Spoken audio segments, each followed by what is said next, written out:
हिंदी की प्रतिष्ठित और वर्तमान लेखिका पवित्रा अग्रवाल जी की कहानियों की श्रृंखला में आज सुनिए उनकी लिखी हुई कहानी अंतिम फैसला। तो शुरू करें कहानी अंतिम फैसला।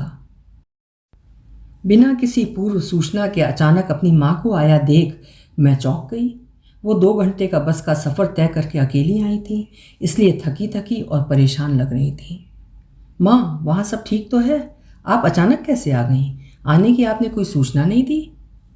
अचानक नहीं आई हूँ, तेरी अतम्मा अर्थात सास का फ़ोन आया था, उन्हीं के बुलाने पर आई हूँ। आश्चर्य है कि उन्होंने तुझे नहीं बताया। मेरे बहुत पूछने पर भी उन्होंने बुलाने का कोई कारण नहीं बताया। मैं तो तेरी राजी खुशी का समाचार जानने को परेशान थी। स्वाति, तू ठीक तो है ना? यहाँ तुझे कोई कष्ट तो नहीं है? तेरी अतम्मा कहाँ है? उन्होंने मुझे क्यों बुलाया है? माँ, आप सफ़र में थक गई होंगी, आप आराम करें, मैं अभी पानी लेकर आती हूँ, फिर चाय पियेंगे, तब इत्मीनान से बैठकर बात करेंगे। तेरी अतम्मा घर में नहीं है क्या? नन्ही भी दिखाई नहीं दे रही। अतम्मा इस समय घर पर नहीं है, किसी महिला मंडली की मीटिंग में गई हैं, 3-4 घंटे में लौट कर आएंगी। नन्ही सो रही है। चाय पीते समय मुझे उदास देखकर माँ ने फिर पूछा था, स्वाति बता ना बेटी, तू यहाँ खुश तो है? तेरी अतम्मा ने मुझे क्यों बुलाया है? क्या बताऊँ माँ, जब से मेरे पुनः गर्भवती होने की बात उन्हें पता चली है, तभी से वो मेरे पीछे पड़ी हैं कि मैं टेस्ट करवा लूँ, जिससे ये ज्ञात हो जाता कि आने वाली संतान लड़का है या लड़की। यदि गर्भ में लड़की है तो वो गर्भपात करा देना चाहती हैं। क्यों? क्योंकि वो बेटा चाहती हैं। माँ, तुम्हें तो मालूम है कि नन्ही का जन्म ऑपरेशन से हुआ था। डॉक्टर के अनुसार दूसरे बच्चे का जन्म भी ऑपरेशन से ही होगा। डॉक्टर ने सलाह दी थी कि तीसरे बच्चे के बारे में हमें नहीं सोचना चाहिए, वरना मेरी जान को खतरा हो सकता है। अब ये दूसरी संतान भी यदि बेटी ही हुई तो वो गर्भपात कराने की जिद किए बैठी हैं। इस गर्भपात के बाद पुनः गर्भ धारण करने पर परीक्षण से फिर बेटी होने की बात पता चली तो वे क्या करेंगी? करना क्या है, वो उसे भी जन्म नहीं लेने देंगी, ये मैं जानती हूँ। वेंकट क्या चाहते हैं?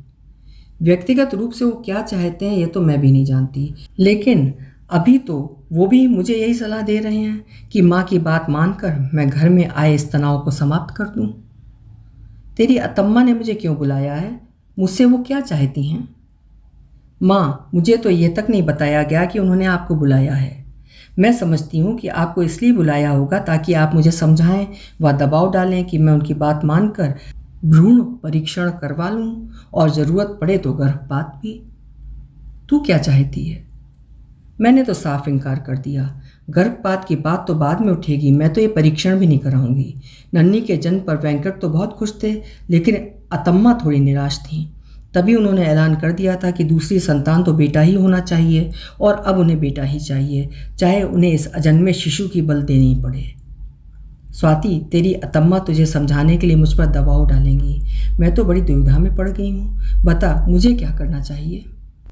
माँ, वो आपसे मुझे समझाने के लिए कहेंगी, आप क्यों बुरी बनती हैं? आप उनके सामने मुझे समझा देना, मानना ना मानना तो मेरे हाथ में है। ये तय है कि चाहे मुझे घर छोड़ना पड़े, मैं ये परीक्षण नहीं करवाऊंगी। बस एक बात आप भी बता दो माँ, यदि मजबूरी में मुझे ये घर छोड़ना पड़ा तो बच्चे के जन्म लेने के कुछ महीने बाद तक क्या आप मुझे अपने घर में आसरा देंगी? बाद में मैं कोई काम प्रारंभ करके सब संभाल लूँगी। स्वाति, तेरी माँ का घर तेरे लिए हमेशा खुला है, फिर भी बात को संभालने की कोशिश करना। घर छोड़ने की नौबत ना आए तो अच्छा है। मेरी इस बात को गलत मत समझना। वैसे तू मेरे पास आ भी गई तो तेरे पिता इतना छोड़ कर गए हैं कि तुझे कोई अभाव नहीं होने दूंगी। माँ, तुम्हारी बातों से मुझे बहुत बल मिला है। मैं कोशिश यही करूँगी कि समस्या सुलझ जाए और मुझे घर ना छोड़ना पड़े। माँ को आया देखकर अतम्मा खुश हो गई थी। मैं जानबूझकर उनके बीच से हट गई थी, किंतु उनकी बातें मैं अपने कमरे में बैठकर भी सुन पा रही थी। अतम्मा की पूरी बातें सुनकर माँ ने कहा था, कांतम्मा, आजकल की लड़कियां किसी भी तरह से लड़कों से पीछे नहीं हैं। दोनों में अब कोई खास अंतर भी नहीं रह गया है। लड़कियां शादी होकर ससुराल चली जाती हैं तो लड़के भी नौकरी या व्यवसाय के चक्कर में फंसकर साथ कहाँ रह पाते हैं। मेरे अन्नावदी ने, मतलब भाई भाभी, बुढ़ापे में अकेले रह रहे हैं। उनका लड़का विदेश में काम करता है। वो भारत आने को तैयार नहीं है और ये विदेश जाकर रहना नहीं चाहते। आपके घर में भगवान की कृपा से एक पोती है, दूसरी संतान भी आने वाली है। हो सकता है कि वो पोता ही हो। मेरे बेटे की शादी को 10 वर्ष हो गए, कोई संतान नहीं है। हम तो बस एक संतान के लिए तरस रहे हैं, भले ही वो बेटी हो। स्वाति के यदि बेटी हुई तो उसे आप हमें दे देना। शांतम्मा, आप हमारी समस्या नहीं समझ रही हैं। बात बेटी को रखने या पालने की नहीं है। हम भी क्या 2 बेटी नहीं पाल सकते? किंतु आपकी बेटी संतान के लिए तीसरा चांस नहीं ले सकती, उसकी जान को खतरा हो सकता है। अतः बेटे की चाह को पूरा करने के लिए ही मैं परीक्षण कराना चाहती हूँ। उसके बाद जरूरत पड़ी तो गर्भपात भी। माँ को चुप देख अतम्मा ने चिढ़कर पुनः कहा, शादी सगों में ही हो तो ठीक रहती है। मैं तो वेंकट की शादी अपने अन्ना की बच्ची से कराना चाहती थी। इसी बीच उगादी के दिन किसी मित्र के यहाँ स्वाति को देखकर वो स्वाति को चाहने लगा और उसी से शादी करने की जिद कर बैठा। मेरे अन्ना तो इस बात को लेकर आज भी मुझसे नाराज़ हैं। उनकी बेटी बहुत सुंदर थी और पढ़ी लिखी भी थी। अब तो वो 2 बेटों की माँ है। रिश्तों में शादी हो तो एक दूसरे पर दबाव बना रहता है। वे एक दूसरे की समस्या समझने व सुलझाने की कोशिश करते हैं। आप उसे समझाने के बदले मुझे ही शिक्षा दे रही हैं कि बेटे बेटी में कोई अंतर नहीं रहा। कांतम्मा, आपके आने से पहले मैं उसे बहुत समझा चुकी हूँ, लेकिन वो सबके लिए तैयार नहीं है, तो मैं क्या कर सकती हूँ? ये बच्चों का व्यक्तिगत मामला है, मैं उसमें टांग अड़ाना पसंद नहीं करती। मैं तो अपने बेटे बहू के व्यक्तिगत मामलों में भी दखल नहीं देती। मैं समझती हूँ मुझे चलना चाहिए। आज ठहर जाने के मेरे आग्रह को ठुकरा कर माँ तभी लौट गई थी। मेरे लिए भी अब ये तनाव झेलना मुश्किल होता जा रहा था। मैंने वेंकट से स्पष्ट बात कर लेना उचित समझा। वेंकट, तुम्हारा निर्णय भी वही है जो अतम्मा का है। क्या तुम्हें भी बेटा ही चाहिए? मुझे परीक्षण कराना ही पड़ेगा? मैंने इस विषय पर विस्तार से नहीं सोचा है। मैं तो बस इतना जानता हूँ कि एक अजन्मे शिशु के मुंह में फंसकर तुम जीती जागती माँ को कष्ट पहुँचा रही हो। तुम्हारे बेटा हो, इसमें उनका अपना कोई स्वार्थ नहीं है। वो तो हमारे भविष्य की चिंता करके ही ये चाहती हैं। हमारे भविष्य की चिंता करके वो हमारा वर्तमान क्यों बिगाड़ रही हैं? हमारी व्यक्तिगत जिंदगी, व्यक्तिगत फैसलों में क्यों दखल दे रही हैं? उनकी सेवा करने को तो बेटे के रूप में तुम हो ही, इसी से संतुष्ट क्यों नहीं हो जाती? असली बात तो यह है स्वाति कि मैं भी बेटा चाहता हूँ। आज के इस जटिल समय में बेटियों को पढ़ा लिखा कर समर्थ बनाना, फिर उसके लिए ढेर सारा दहेज जुटाना मुझ जैसी सर्विस क्लास के लिए मामूली बात नहीं है। वेंकट, मैं भी पढ़ी लिखी हूँ। बच्चों के कुछ बड़े हो जाने पर मैं भी कुछ काम करूँगी। हम दोनों मिलकर अपनी इन जिम्मेदारियों को पूरा करेंगे। तुम परेशान मत हो। बड़ा घमंड है अपनी पढ़ाई का। पढ़े लिखे सैकड़ों लोग दर दर की ठोकरें खा रहे हैं, पर नौकरी नहीं मिलती। रोज़ रोज़ के इस तनाव से मैं परेशान हो गया हूँ। मेरा पीछा छोड़ो। चाहो तो कुछ दिन अपनी माँ के पास रह आओ।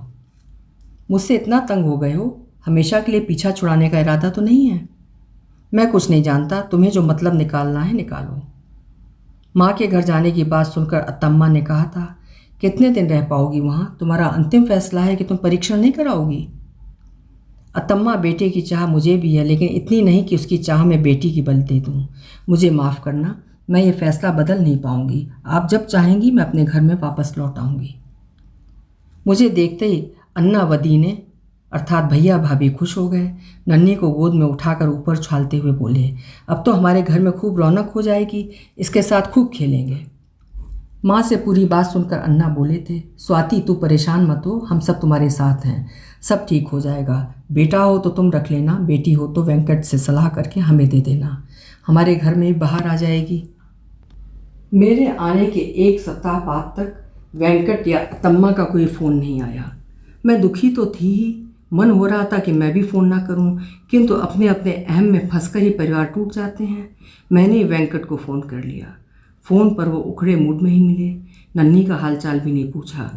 शुरू में तो अपने पापा और दादी को याद करके नन्ही बहुत रोती थी, फिर उसकी दोस्ती अपनी अमम्मा मतलब नानी व मामा मामी से हो गई। अब वो खुश रहती थी।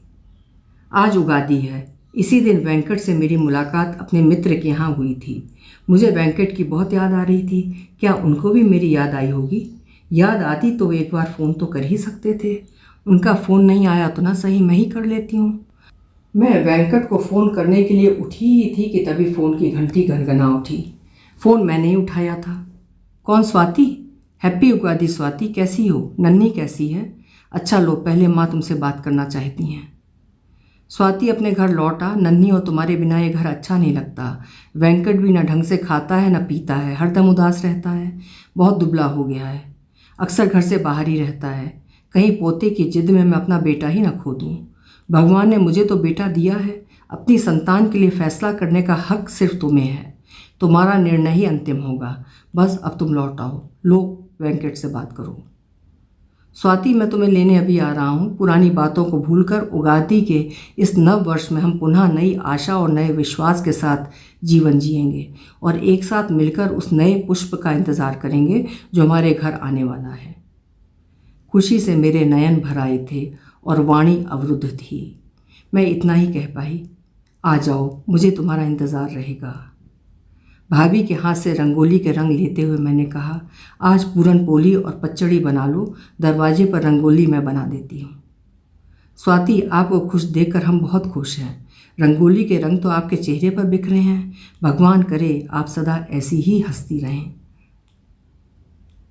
अभी आप सुन रहे थे पवित्रा अग्रवाल जी की लिखी हुई एक बेहद प्यारी सी कहानी, अंतिम फैसला। आशा है कहानी आपको भी पसंद आई होगी। कल मिलेंगे फिर किसी अन्य कहानी के साथ। आपका समय शुभ हो।